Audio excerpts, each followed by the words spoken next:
Number 3. The Amazing Spider-Man. Young Peter Parker discovers evidence of an invasion at the workplace of his father, Richard Parker. After picking up Peter and delivering him to his Aunt May and Uncle Ben's house, Peter's parents depart immediately after detecting hidden papers. Peter enrolls at Midtown Science High School as an adolescent many years later. Despite his intelligence, he is frequently the focus of jeers due to his social anxiety. Gwen Stacy grows fond of him and reciprocates his affection. Peter breaks into the facility after discovering that Dr. Curt Connors, an Oscorp researcher specializing in cross-species genetics, is close with his father. There, he is struck by a genetically engineered spider. Then he realizes he is transformed into a spider with superhuman strength, acute senses, agility, speed, and the ability to adhere to walls. During his visit to Connors, whose right arm was amputated above the elbow, Peter peruses his father's records. Peter, who admits to being Richard's son and supplies the scientist with his father's decay rate algorithm, provides the final component necessary for Connors' research on limb regeneration. Peter departs his home following a confrontation with Ben. During their hunt for Peter, Ben attempts to capture a thief that Peter allowed to escape. Ben is shot while in Peter's embraces, and he subsequently dies. Peter uses his newly acquired skills to search for criminals who match the profile of the perpetrator. To conceal his identity, he constructs a mask, a spandex costume, and mechanical web shooters for his arms and wrists using watch movements. During a family dinner, Harry learns that Gwen's father, Police Commander George Stacy, detests the new vigilante hero. Peter finally caresses Gwen after introducing himself and introducing her. Following the success of lizard DNA with lab rats, Connors' boss Rajit rather gives him permission to initiate human trials. Connors opposes accelerating the drug test procedure and jeopardizing the safety of bystanders. Rather determines to test Connors' serum at a VA medical facility after rejecting him. Desperate, Connors performs the surgery on himself. Following a nap, he discovers that his limb has grown back. When Connors discovers that Rather is going to the hospital, he hurries to halt him. By the time he reaches the Williamsburg Bridge, he is transformed into a horrible reptilian humanoid. Peter employs the identity of Spider-Man to defend the bridge's bystanders from Connors' assault.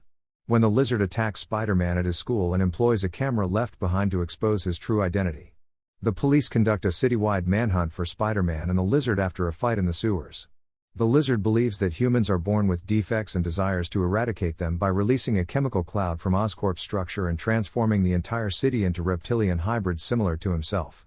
When they are eventually able to subdue Spider-Man, Captain Stacy recognizes that he is Peter and releases him so that he can stop the lizard. However, before Peter can use Gwen's antidote to heal Connors and his victims, the lizard inflicts grievous injuries on Captain Stacy. Peter must maintain his distance from Gwen in order for Captain Stacy to safeguard her before he dies. Peter informs Jane that despite what he previously stated, he may never see her again because they are both miserable now that Spider-Man is a hero. As they encounter a captured Connors, a shadowy figure questions Peter about his knowledge of his father's past. Connors orders Peter to be left alone before the man departs, but Peter is unaware of this.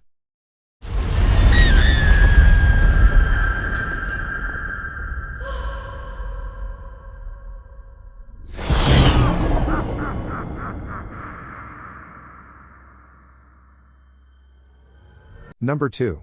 No Way Home Spider-Man. After Quentin Beck accuses Parker of killing him and confesses he is Spider-Man, the Department of Damage Control questions Peter Parker, his girlfriend Michelle M.J. Jones-Watson, his best friend Ned Leeds, and his Aunt May Parker.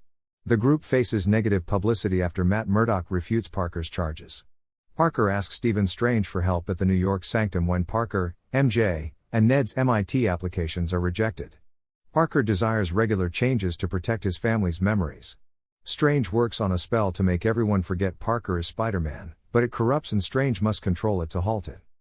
As Parker tries to persuade an MIT official to examine MJ and Ned's applications as Strange advised, Otto Octavius confronts him.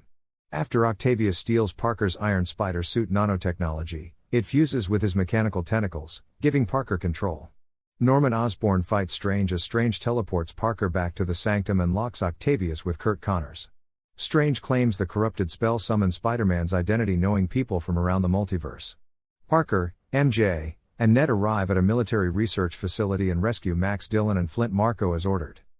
Removes the Goblin mask to regain control of both Green Goblin identities.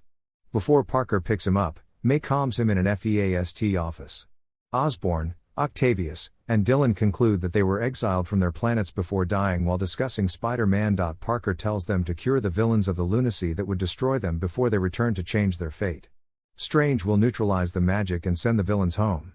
Parker snatches the spell after Strange declines, locks him in the mirror dimension, and takes May and the bad guys to Happy Hogan's apartment to cure Octavius with Stark Industries technology. Parker's spider sense activates before he can heal. He then realizes that Osborn, who turns the uncured evildoers against Parker, is still possessed by the Goblin. The Goblin kills May as Dylan, Marco, and Connors flee. Last, May warns Parker that great power must also come with great responsibility. Ned and MJ use Strange's sling ring to make portals to find Parker after discovering they can. Strange's powers summon Peter 2 and Peter 3, other Parkers from the villains' planets. The crew meets Peter 1, Parker from this universe, who has given up and sent the baddies home to die. The three Parkers devise villain remedies while the alternate Parkers tell their lost tales and urge Peter 1 to fight in May's memory. The gang lures Dylan, Marco, and Connors to the statue.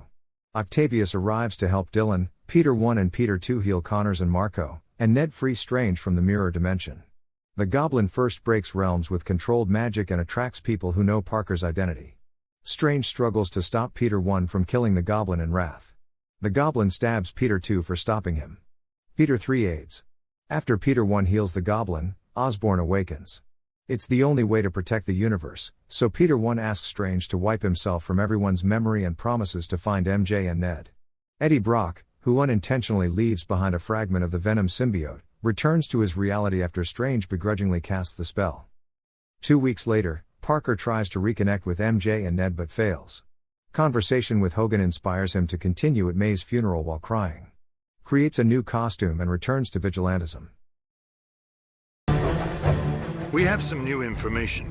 This is your uncle's actual killer. We lost his trail 2 days ago.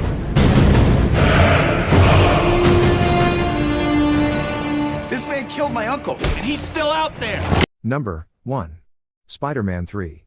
Peter Parker prepares to propose to Broadway musical debutante Mary Jane Watson a year after Otto Octavius was sacrificed. An extraterrestrial symbiote rides Peter's motorcycle to his apartment after a meteorite hits them in Central Park. Harry Osborn wants revenge on Norman for his death after finding Peter as Spider-Man. B. Using Norman's performance-enhancing gas and Green Goblin technology, he fights Peter until they stop and become amnesic. Flint Marko, a liberated prisoner, sees his wife and daughter before escaping. He can control and rebuild his body using sand after fusing with it in an experimental particle accelerator and becoming Sandman. Mary Jane is furious when Peter kisses Gwen Stacy to appease the crowd at a Spider-Man party for saving her life. Marco overcomes Spider-Man and steals an armored car before fleeing. Gwen's father, NYPD Captain George Stacy, tells Peter and his Aunt May that Marco killed Ben with Dennis Carradine. The symbiote absorbs Spider-Man's clothing in the apartment while Peter waits for Marco to emerge. Peter wakes up atop a skyscraper to find that the symbiote has turned his suit black, improved his skills, and made him more violent. Peter defeats Marco in a subway tunnel. Realizing water is his vulnerability, he opens a pipe, letting water turn Marco into mud and throw him down a sewer. Peter's behavior changes alienate Mary Jane, who gets bad feedback. She leaves Harry with remorse after a touching moment. Harry emerges from amnesia after seeing his father and pushes Mary Jane to call off her engagement to Peter. Harry meets Peter afterwards and declares his love. Peter mocks Harry by saying his father never loved him when under the symbiote's influence. Harry throws a pumpkin bomb at Peter after a disagreement, but Peter deflects it and burns his face. Peter reveals Eddie Brock's manufactured Spider-Man images at the Daily Bugle. Publisher J. Jonah Jameson fires Brock and hires Peter as staff photographer. Later, Peter drives Gwen to Mary Jane's jazz club job. Peter pauses her performance and dances with Gwen to make Mary Jane jealous. After learning Peter's genuine motives, Gwen apologizes to Mary Jane and leaves. After fighting the bouncers and beating Mary Jane, Peter understands the symbiote is corrupting him. Peter kills the symbiote after hiding in a church bell tower and realizing that metal sounds harm it. The symbiote now lives in Brock, a church member. Brock finds Marco, still Venom, and convinces him to kill Spider-Man. Brock kidnaps Mary Jane from a construction site web to kill her in retaliation for Peter hurting him as Marco holds off the police. When Harry refuses to help Peter, his butler reveals Norman's death wasn't Spider-Man's fault. Harry saves Mary Jane while Brock and Marco tie Peter down. Brock impales Peter with Harry's glider, but Harry leaps in and gets impaled too. Peter builds a metal pipe perimeter to weaken the symbiote and free Brock while considering its susceptibility. The symbiote is weakened by sound. Peter fires a pumpkin bomb towards the hostilous symbiote. Brock tries to save the symbiote after becoming dependent on it, but they both die. Peter pardons Marco and lets him go when he reveals Ben's death was an accident that bothered him and that he just helped his daughter. Before Harry dies from injuries, Peter and Harry reconcile. Peter meets Mary Jane at the jazz club after Harry's funeral and dances with her.